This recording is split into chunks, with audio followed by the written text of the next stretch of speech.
dia, boa tarde, boa noite. Olá, meus amados, minhas amadas. Sejam bem-vindos mais uma vez aqui no nosso canal Histórias que me contam com Sandra Santos, que sou eu. E aí, minha gente, me conta aí, vocês já são inscritos no nosso canal? Ainda não? Então se inscreve, ativa o sininho, compartilha, dá um like, dá um joinha aí pra gente, manda para os teus amigos, manda teu e-mail com teu testemunho, com a tua história de vida, manda pra gente aí, eu espero. Eu sou paciente, como eu já falei lá no início, esse canal vai crescer, vai trazer ainda muita graça para a vida de muitas pessoas, amém? E olha que nós temos nosso 10º capítulo desse livro maravilhoso. Gente, está sendo uma luta terminar esse livro. Está sendo uma luta. Esses dias eu dei uma paradinha, porque eu estava dando aí prioridade para o ministério na igreja. Nós tivemos ali o nosso encontro de casais no sábado agora. Foi uma bênção. E conhecimento, como eu sempre falo, ninguém tira da gente. E foi maravilhoso. Abrir mão de tantas outras coisas que poderia ter feito no sábado, mas a gente escolheu a melhor parte, que é estar na presença do Senhor. Amém? Bora lá? Capítulo 10. A grande jogada. Apetites diferentes. Durante a sua leitura até aqui, você pôde perceber como homens e mulheres são diferentes. Nossa estrutura física, interna e externa refletem diretamente em nossa ambiguidade, maneira de pensar, apetite sexual, gostos, etc. Como superar tamanha disparidade na vida sexual do casal? Como lidar com a situação se ele quer sexo todos os dias e ela se satisfaz fazendo amor quinzenalmente? Como agir se ele é um fogão a gás, ligou e acende automaticamente e logo apaga? E ela um fogão a lenha, precisa de muita lenha e muito abano para pegar fogo e depois para apagar só a graça. Se ele gosta de ir direto para os finalmentes e ela precisa de uma prévia caprichada? De fato, somos muito diferentes, e se aprendermos a respeitar essas diferenças sem discriminação, mas com respeito mútuo, o alvo, que é a satisfação sexual conjunta, será alcançado.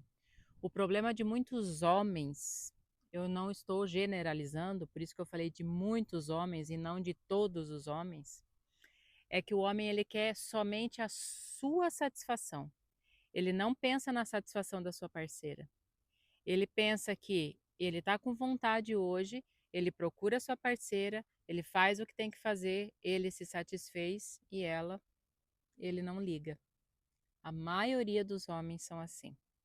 Poucos são os homens que têm a maturidade de pensar na sua companheira, que sabe que não precisou ter lido este livro, ter escutado este livro, para saber que a mulher é diferente do homem e que para os dois terem prazer, para que os dois se satisfaçam, tem que ser mútuo, tem que ser uma coisa com respeito, uma coisa com muito diálogo antes, com muito amor, relembrando as nossas diferenças. Cérebros diferentes? Sim. De acordo com o que discorremos nos capítulos anteriores, você pôde aprender que o hipotálamo é a parte do cérebro que controla emoções, batidas do coração e pressão sanguínea. E é nesta área que é estimulada a fabricação da testosterona, hormônio ligado também ao apetite sexual. Na mulher, o hipotálamo é pequeno, logo produz pouca quantidade de testosterona. Já no homem, o hipotálamo é de 10 a 20 vezes maior do que da mulher. Por isso, em geral, o homem é mais agressivo e com mais impulso sexual.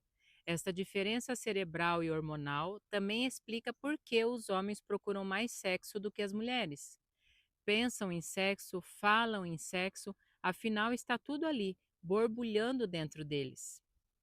Assim, podemos entender por que eles sentem apetite sexual mais vezes e têm com mais frequência necessidade física e biológica de se satisfazerem.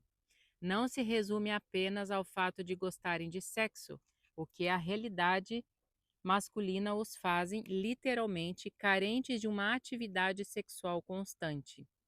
Logo, a esposa precisa entender que sexo para o homem é uma necessidade, assim como é necessidade comer, ir ao banheiro e dormir. Já a maioria das mulheres, também por suas características cerebrais, conforme estudamos nos capítulos anteriores, não sentem a necessidade de se satisfazerem sexualmente com tanta frequência como os homens. E isso não significa que ela, a mulher, esteja desinteressada pelo seu marido ou ame ele menos do que quando se conheceram. Simplesmente é natural que ela tenha um ritmo sexual menos acelerado. A pesquisa abaixo, divulgada pela editora Abril, revela algumas dessas diferenças sexuais. Aqui tem uma tabelinha, ó, que eu vou ler para vocês aqui e depois eu coloco aqui as porcentagens, ok? Tomam iniciativa para o sexo. 35% as mulheres e 82% os homens. Acham as preliminares muito importantes. 78% as mulheres, 66% os homens. Chegam ao clímax. 69% das mulheres, 95% dos homens. Ei, mulher, você não está conseguindo chegar no clímax? Conversa com o teu esposo. O erro não está em você ou o erro não está nele. Enquanto você não souber aonde está o erro, aonde está o problema, sem conversar com o teu marido, vai ser muito difícil você chegar ao clímax. E você vai continuar frustrada, porque isso é uma frustração feminina. Amém? Gostos diferentes? Sim. Sempre gosto de citar como eu e minha esposa temos apetites diferentes. Enquanto eu aprecio uma picanha mal passada, ela gosta de carvão com sal. Carne extremamente bem passada. Quando vamos a uma churrascaria, costumo brincar com o garçom. Traga para ela aquela carne de ontem que já está tostada há muito tempo. Sinceramente, não entra em minha cabeça como ela pode comer uma carne dura daquele jeito. E ela, por sua vez, não gosta nem de olhar para o meu prato quando fica cheio, sangrento, pedaços mal passados. Também somos muito diferentes quanto à quantidade de comida que colocamos no prato. Confesso que preciso me policiar constantemente para não comer demais. Já a minha esposa, o pouquinho que serve ainda consegue deixar sobras no prato. Agora eu pergunto, seria justo eu forçar a minha esposa a comer a carne no ponto que eu gosto? Ou que ela dissesse para mim, a partir de hoje você está forçado a comer a carne queimada que eu gosto. Socorro! Seria justo eu forçá-la a comer em todas as refeições a quantidade que eu como? Ou que ela me cobrasse de comer a mixaria que ela come? Não, claro que não. Somos pessoas diferentes, com necessidades e gostos variados e apetites sexuais diferentes. E aqui surge algo interessante. Passei a minha vida ouvindo que o segredo para resolver esses problemas é: se um quer todo dia e o outro de vez em quando, ache um meio termo. Um quer 6 vezes na semana, o outro uma, então façam 3. Ouvi também dizerem: homem, se você quer colher à noite, deve depositar pela manhã. Assim, trate sua esposa bem, seja carinhoso, etc. Para mim, ambas as afirmações estão equivocadas. Quer dizer que, se um cônjuge quer comer todo dia e o outro uma vez na semana, eu digo para o primeiro ficar com fome por 3 dias e para o outro que coma mesmo sem querer e passe mal 2 dias por excesso de comida? Olha que forte, minha gente.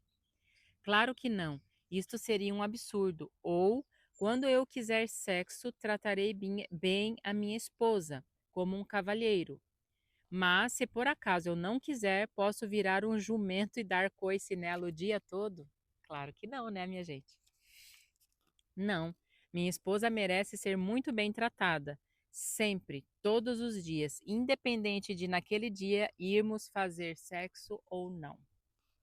Trazendo essa realidade para a vida sexual, vemos que para muitas mulheres, fazer amor com seu marido uma vez por semana, por exemplo, é o suficiente para mantê-la satisfeita sexualmente.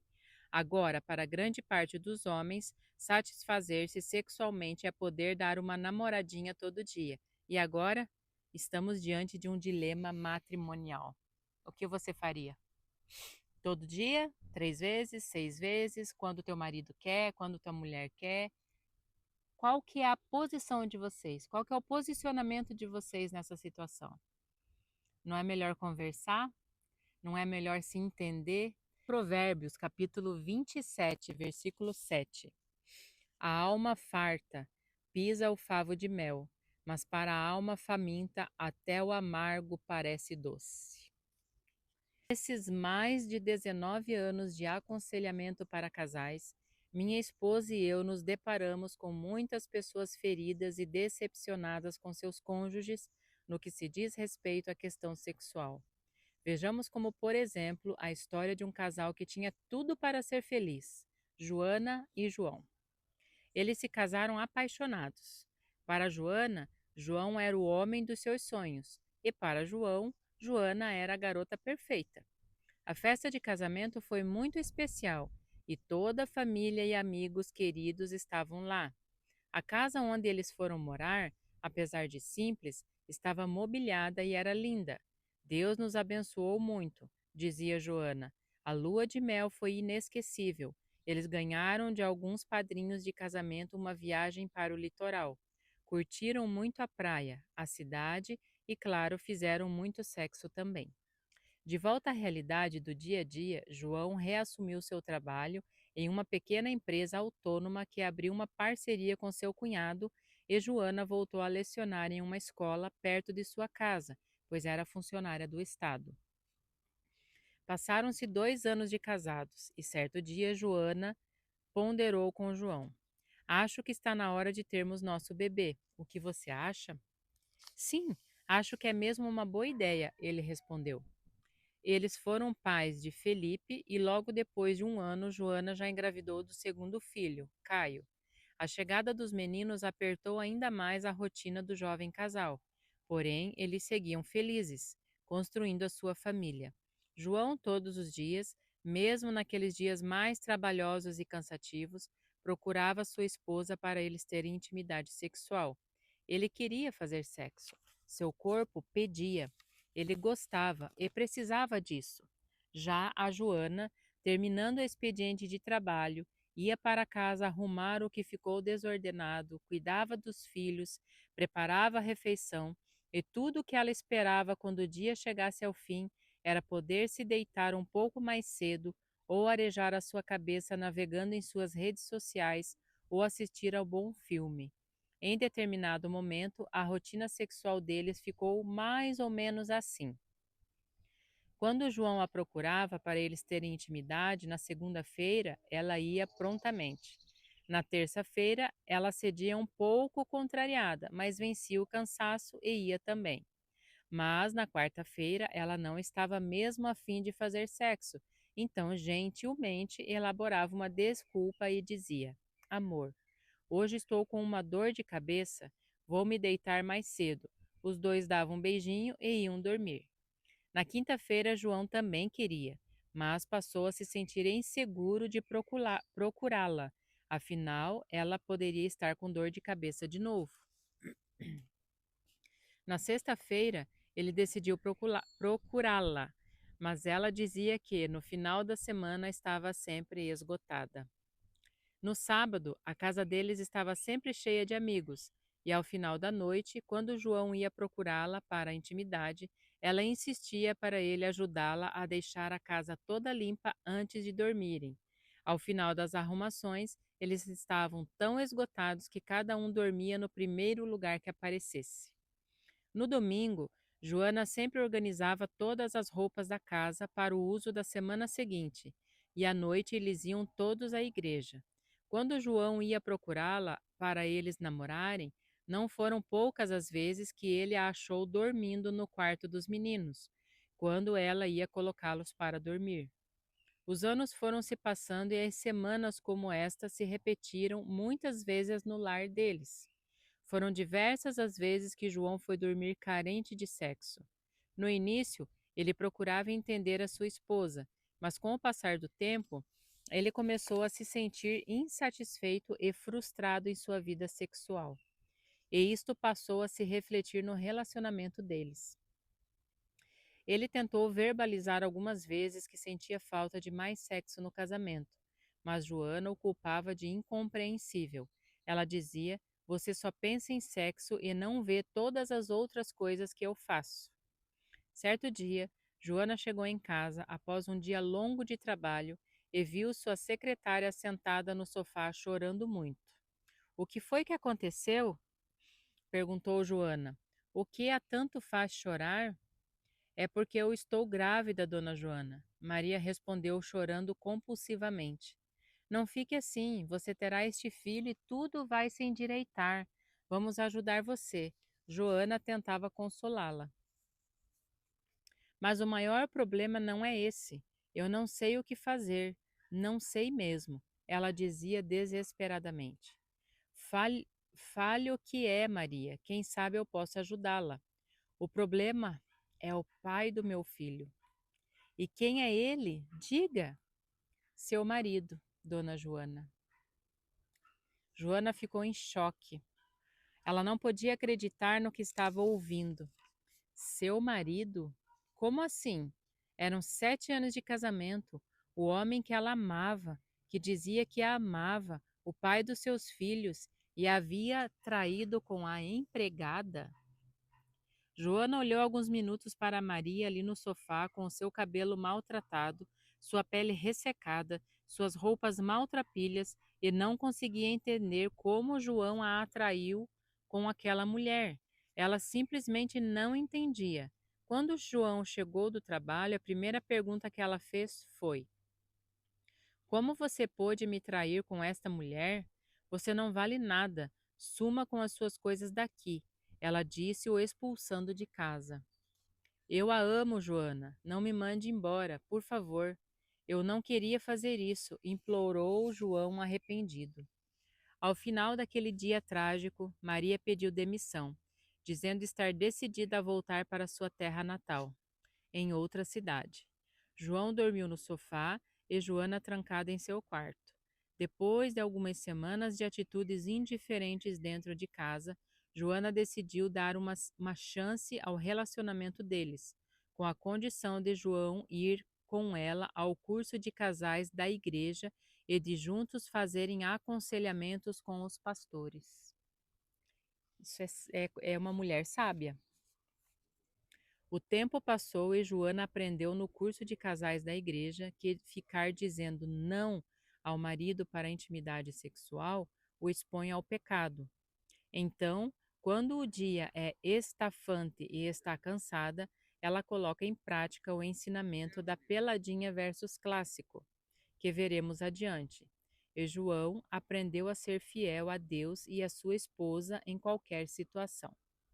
Vemos neste relato a típica história de um casal abalado pelas fragilidades na vida sexual e de uma família quase destruída pelas brechas nesta área. Quantos casais que conhecemos vivenciam uma realidade parecida com a de Joana e João? Casaram-se amando-se e cheios de paixão, porém o tempo foi passando e deixaram o fogo do casamento esfriar. A pergunta de Joana para o seu marido na hora da crise tem sido a pergunta de muitas mulheres hoje. Como o meu marido pôde me trair com aquela mulher? Ou como ele pôde me trocar por aquela canela rachada? Além da dor da traição, fica a pergunta: por que logo com ela? Sabemos que nada isenta a culpa daqueles que praticam adultério no casamento, como fez João, mas podemos compreender o que as Escrituras dizem em situações como esta. Provérbios 27, 7. A alma farta pisa o favo de mel, mas para a faminta até o amargo parece doce. Entenderam agora? João tinha a mulher dos seus sonhos em casa. Joana era a musa da sua mocidade, a sua paixão, o seu verdadeiro amor, mas isto não era o suficiente. De que adiantava ter um avião em casa que não voava? Ou uma BMW que não andava? João vivia carente, pois sua esposa não supria as suas necessidades sexuais. Sua alma estava faminta. Até o amargo, a acabadinha da Maria, lhe apareceu doce. Ele fraquejou, não aguentou a seca e cedeu à tentação. Preferiu um Fusca que fedia gasolina, mas que andava, do que seu carrão que não saía da garagem. Trocou o avião Boeing estacionado pelo teco-teco que voava. Quantos casais têm vivido essa realidade? Esposas que têm exposto os seus maridos ao adultério por negligência e maridos que têm traído as suas esposas por carência. O problema é que muitos maridos querem forçar as suas esposas a quererem a quantidade de sexo que eles querem, e por sua vez, muitas esposas querem oferecer aos seus maridos apenas a quantidade de sexo que desejam, e isso quando desejam. Vejamos então como podemos solucionar este programa com um acordo revelador. Normalmente, o homem quer mais sexo do que a mulher, como vimos anteriormente. Porém, claro que existem exceções. Em média, 25% das mulheres querem mais sexo do que os seus maridos. Neste caso, use os conselhos que daremos a seguir. Ao contrário. O acordo clássico versus peladinha. Há alguns anos, ao final de uma reunião de casais, estávamos conversando com um casal querido, quando o esposo, que era muito engraçado, disse: tudo que posso dizer é que lá em casa, ontem à noite, a cama tremeu. Eu e a minha esposa tivemos um clássico. Começamos a sorrir pela maneira descontraída que ele falou e pedimos para ele nos explicar o que havia sido o clássico, afinal. Ele nos esclareceu que se referia a um termo usado no futebol, quando se tratava de uma partida esperada e bem elaborada. Ah, sim, agora entendemos tudo. Dissemos a eles, sabendo que se referia à intimidade que eles haviam tido na noite anterior, e todos sorrimos novamente. Depois de alguns anos ministrando para casais, nos lembramos da conversa descontraída que tivemos com este casal e de como o termo futebolístico que ele havia usado era tão próprio para ensinarmos algo que Deus tinha nos esclarecido a respeito da vida sexual no casamento. Definições. Então, para que você entenda melhor a respeito dos termos que vamos usar, vejamos a que se refere a definição dessas palavras em nosso futebol nacional. Peladinha. É o tipo do jogo rápido e informal. Uma peladinha é realizada no campinho da rua, algumas vezes com a galera descalça e sem camisa. Este jogo não tem nenhum aspecto de oficialidade, é só um momento de descontração entre amigos. Clássico. É o tipo do jogo profissional. Os times se preparam antecipadamente para entrarem em campo e darem um show. O jogo é realizado em um estádio. Os jogadores vão uniformizados e os regulamentos são levados ao pé da letra. Diga-se de passagem que já vimos grandes clássicos do Gama, que é o timão da minha família. Conceito bíblico. Agora, antes de trazermos estes termos para o ensino da vida sexual, precisamos estar conscientes de que, apesar de todas as diferenças entre o homem e a mulher, o real propósito de Deus é que marido e esposa sejam plenos e satisfeitos sexualmente, que a esposa satisfaça o seu marido e que o marido satisfaça a sua esposa. É preciso dar um basta a tantos homens famintos por sexo, dentro de sua própria casa. Chega de mulheres negligentes e omissas em sua intimidade. Chega de maridos que desprezam sexualmente as suas esposas. Chega de dar brechas para Satanás agir e destruir casamentos. Olha o que a Bíblia diz em 1 Coríntios, capítulo 7, versículos do 1 ao 5.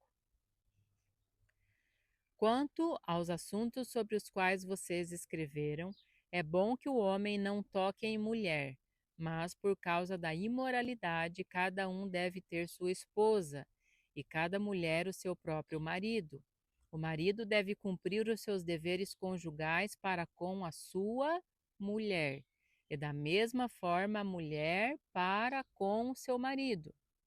A mulher não tem autoridade sobre o próprio corpo, mas sim o marido. Da mesma forma, o marido não tem autoridade sobre o seu próprio corpo, mas sim a mulher.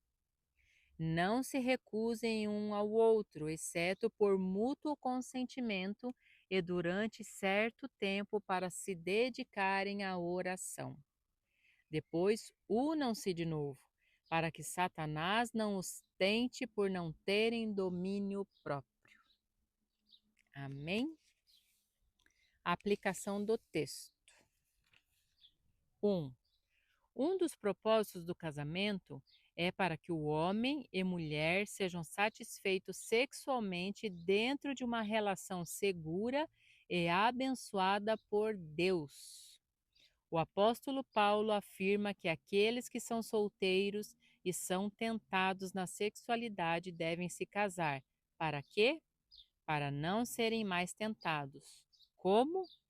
Mantendo uma vida sexual ativa no casamento. 2. Você deve deixar que o seu cônjuge desfrute do seu corpo. Isto é, satisfaça-se sexualmente com ele, depois de casado ou casada. O seu corpo não é mais só seu, mas também do seu cônjuge. 3. Você deve cuidar do corpo do seu cônjuge de maneira que não o fira, nem o machuque. Afinal, você deve tratá-lo como se fosse o seu próprio corpo. Diz lá em Efésios capítulo 5, versículo 28. Assim devem os maridos amar as suas próprias mulheres, como a seus próprios corpos. Quem ama sua mulher, ama-se a si mesmo. Olha que lindo.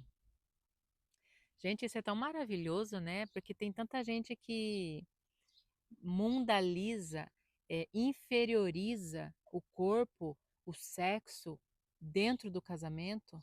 Isso a gente tem que fazer, ter sentimentos contrários disso quando nós não somos casados. Mas quando nós somos casados, nós temos a bênção de Deus dentro do nosso matrimônio. Tudo isso aqui que está escrito, gente, tem base bíblica. Então, se Deus abençoa isso de uma forma, claro, de uma forma bonita, de uma forma que não venha a sujar a mulher, o homem, ferir o sentimento, sabe, ferir a própria mulher, o corpo da mulher ou o corpo do homem. Nossa, é muito gostoso isso, é muito lindo. 4. Ficar dizendo não para o seu cônjuge quando ele te procurar para fazer sexo. É uma brecha para o diabo agir em seu casamento, sugerindo, por exemplo, adultério, lascívia, pornografia, masturbação, fantasias promíscuas, etc. Ressaltamos que nada justifica essas atitudes, porém, cada cônjuge deve fazer a sua parte para proteger o casamento. Não só eu tenho que fazer a minha parte ou só o meu marido. Nós dois, juntos, temos que trabalhar para que nós possamos ter um equilíbrio dentro do nosso casamento e um equilíbrio dentro da nossa vida sexual. Como funciona a peladinha no casamento? Mesmo depois de ter o entendimento bíblico de 1 Coríntios capítulo 7, versículos 1 ao 5, nós já lemos ali atrás, as seguintes perguntas e respostas podem surgir no casamento. Primeira pergunta: o que significa quando um cônjuge quiser sexo e o outro não? Resposta e pensamento errado. Significa que o cônjuge que disse não ama mais o seu parceiro ou não deseja. Segunda pergunta: e se o marido desejar fazer sexo em um determinado momento e naquela hora a mulher não quiser nem pensar no assunto? Resposta e pensamento errado da mulher. Ele que aguente, parece que só pensa em sexo. E a resposta do homem: esta mulher é frígida, ela tem problemas sexuais. Terceira pergunta: como deve proceder o casal se um dos cônjuges quiser sexo frequentemente e outro somente de vez em quando? Resposta e pensamento errado. Se o meu cônjuge quiser sexo e eu não, o problema é dele. Meu cônjuge é obrigado a querer sexo todas as vezes que eu quiser. Já aconselhamos muitos casais com problemas em sua intimidade e que tinham esses pensamentos nocivos para a relação. A verdadeira resposta para a maioria dos casos é única. Somos diferentes em nossa vontade, cérebro e gostos. Logo, precisamos aprender a respeitar o desejo e necessidade pessoal do cônjuge. Chegou a hora de colocar em prática a peladinha no casamento. O que é a peladinha? É o encontro íntimo que chamamos de rapidinha. Por exemplo, no caso de um marido desejar ter um momento sexual com sua esposa, ela deverá prontamente dispor o seu corpo para a satisfação do seu esposo, não tendo necessariamente que chegar ao orgasmo também. Sendo assim, o homem fica aliviado de ter satisfeito seu desejo, que demora em torno de 2 minutos e meio. Isso é só uma porcentagem, ok, minha gente? E a esposa aliviada de ver seu marido contente sem ter chegado ao orgasmo. É claro que no meio do caminho ela pode mudar de ideia e requisitar um clássico. Argumentos nocivos. Mas não é a mesma coisa? Carlos e Vivian estavam se desentendendo na área sexual e pediram o nosso conselho de como deveriam proceder. Explicamos sobre a prática da peladinha. Em nossa primeira conversa, Carlos ponderou: mas se ela não for se satisfazer também, para mim não é a mesma coisa. Será que não vai soar artificial? Em outras palavras, ele quis dizer: ela tem que querer sexo todas as vezes que eu quiser? Vivian desabafou que não aguentava o ritmo do seu marido e que estava disposta a satisfazê-lo todas as vezes que ele quisesse. Aqui cabe dizer a você, querido leitor e leitora, que amor é mais que um sentimento, amor é atitude, é satisfazer o cônjuge, além de ser uma atitude de amor, é uma orientação da palavra de Deus. Esclarecemos que, em parte, era verdade o que ele estava dizendo. Realmente é muito mais estimulante quando os dois buscam o orgasmo. Por isso, uma peladinha não é como um clássico. Porém, nós os incentivamos a tentarem entrar neste acordo, para que os dois ficassem satisfeitos. Passado algum tempo, perguntamos como eles estavam e Carlos disse: confesso que, no início, foi diferente para mim procurar a minha esposa e só eu me satisfazer, mas hoje me sinto plenamente satisfeito e percebo que minha esposa está mais aliviada e feliz também. Mas eu não estou sendo usada? Miguel e Talita estavam com sérios problemas sexuais. Seu marido estava carente sexualmente e ela o achava um egoísta que só pensava em sexo. Ao ouvir esta palestra, Talita ponderou: mas na peladinha, não parece que ele vai estar me usando? A resposta é: exatamente. Ele vai usar o seu corpo que agora é dele. Talita precisou receber o ensinamento de 1 Coríntios 7. Ela aprendeu a fechar as brechas para o diabo em seu casamento e expressar o seu amor a seu marido, deixando-o usar o seu corpo no momento que ele desejasse. Afinal, isso para ele era uma necessidade.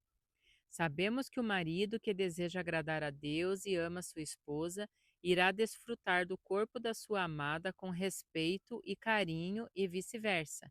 Pois a Bíblia também diz em Efésios capítulo 5, versículo 25: o marido deve amar a sua esposa como Cristo amou a igreja e entregou a sua vida por ela. Mulheres como Talita precisam entender que é muito positivo que seus maridos queiram a elas e desejem fazer sexo com elas. Isto realmente é motivo para agradecer a Deus e se dar o devido valor. Veja pelo lado bom e certo da coisa. Seu marido a ama e a aprecia. Jamais ache isso ruim. Ruim é desfilar para lá e para cá, fazer de tudo e não despertar o mínimo interesse no cônjuge. Na hora da prática da peladinha, a mulher deve observar que não é porque, naquele momento, ela não deseja chegar ao clímax, que deverá ser insensível e fria na cama. Ficar deitada como uma tábua de passar roupa e depois de alguns minutos bater nas costas do marido e perguntar: "E aí, já acabou?" Não vale. E mais, é desestimulante. No momento da peladinha é sábio por parte da mulher ser calorosa e dedicada, porque a sua atitude fará toda a diferença para o sucesso deste princípio e a satisfação do seu marido. Seja um, seja outro, podem sentir prazer. Seja um, seja outro, podem se satisfazer. Basta conversar, basta colocar os pingos nos is. Como que eu gosto, onde eu gosto, quando eu gosto. É muito mais fácil do que ser uma coisa forçada, algo como essa Thalita falou, mas eu não estou sendo usada. Muitas mulheres vão pensar, Sandra, você é cristã, o que que você está dizendo? E você está usando uma rede social para dizer tudo isso. Mas não sou só eu. Os pastores estão falando, a Bíblia está falando.